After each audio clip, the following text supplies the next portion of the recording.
There is not much known about the Lakota Brave Wolf, except that he was alive during the time of Crazy Horse and Sitting Bull, and likely fought in the major battles of the Great Sioux War of 1876 to 1877, which was fought between the Lakota and their allies the Northern Cheyenne versus the United States government.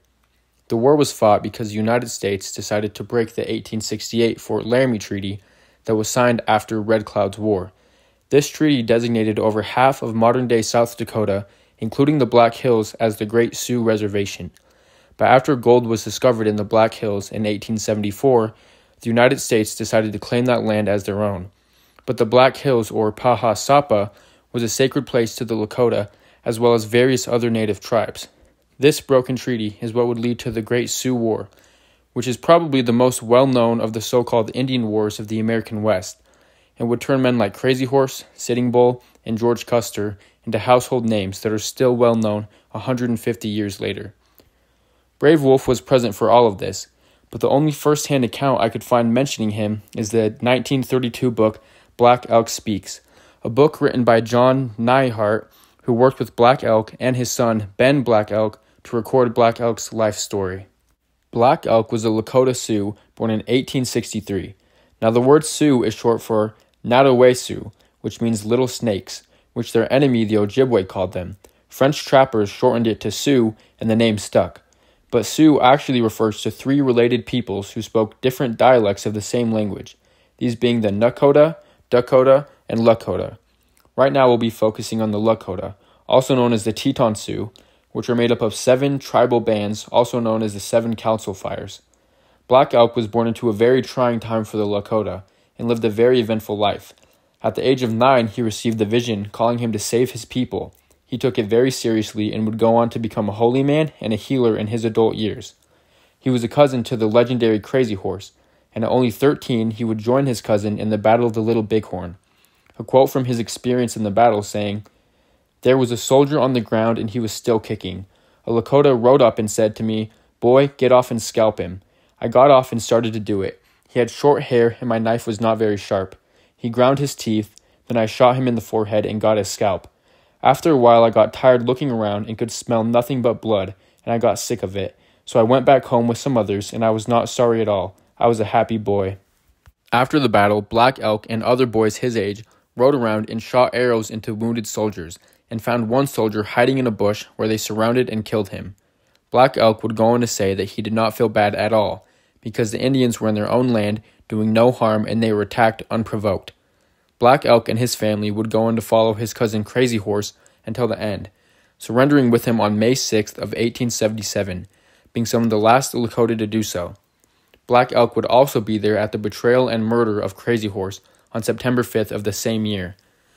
The life and death of Crazy Horse is a legendary and tragic story on its own, so I'm not going to get into it here, but Black Elk and many more Lakota were devastated by the loss of their leader and hero. About a month later, the Americans told the Lakota they were going to be moved to the Missouri River and split apart into different reservations. There were 2 large parties that would be making the journey, one under Red Cloud and one under Spotted Tail. Black Elk and his family were under Spotted Tail. During the trek, a small group of Lakota broke away and headed north, hoping to get to Sitting Bull, who was in the Grandmother Land, or Canada, where the Americans couldn't get them. Black Elk and possibly Brave Wolf were in this group. The small band did reach the Lakota to the north, and were welcomed with open arms, but the Lakota were still not safe. Having been severely weakened, they were now constantly hunted by their age-old enemies, the Crow, who were allies of the United States and had fought with them against the Lakota and Cheyenne for years. Across North America, there were tribes who fought each other for resources or territory, or simply because their warrior cultures demanded that they fight somebody. This was not the case, however, for the Crow and the Lakota. Of course, they did fight over things like land and bison herds, but the Crow and Lakota had a generational hatred for each other. The Lakota had pushed west into Crow territory after coming east from the Great Lakes region, and since that time there had been a near endless cycle of violence and retaliation, with warriors on both sides killing, kidnapping, and raiding each other any chance they got. And now with the Lakota on the run, the Crow were killing the last free members of the tribe anywhere they could find them. Black Elk, now 15, was on a hunt with his uncle Running Horse when he got an odd feeling and says that he heard an audible voice tell him to look out. So he rode to the top of a hill and across the valley saw 2 Lakota chasing a buffalo out of sight. He then saw a band of 50 Crow warriors right after them and heard the shooting. The Lakota warriors were killed. Later that year, in June, Black Elk was out on another hunting trip with a man named Irontail, where he killed a large buffalo cow. While they were butchering it, a thunderstorm rolled in and it started pouring rain. Black Elk heard a voice from the clouds that said, quote, "Make haste. Before the day is out, something will happen." The 2 men hurried home to the small village. All the people took Black Elk's warning seriously and broke camp in the middle of the storm. This is where Brave Wolf comes into the story. The Lakota made it to a muddy creek where their horses were having trouble getting through. Brave Wolf was riding a strong buffalo horse and was having no trouble. Towards the back of the crossing, there was an old man and an old woman and their daughter who was supposedly very beautiful, and their pony drag got stuck in the river. Just then, a large band of crows appeared and started attacking. Without hesitation, Brave Wolf rode his buffalo horse to the 3 stuck people. He jumped off his horse and made the girl get on, then turned to face the crows, fighting them until he and the elderly people he was defending were cut down. He had bought enough time for the rest of the Lakota to cross the river. He had died a brave death defending his people, which was exactly what was expected of a Lakota warrior. Lakota were taught from a young age that being brave was the best thing that a man could be.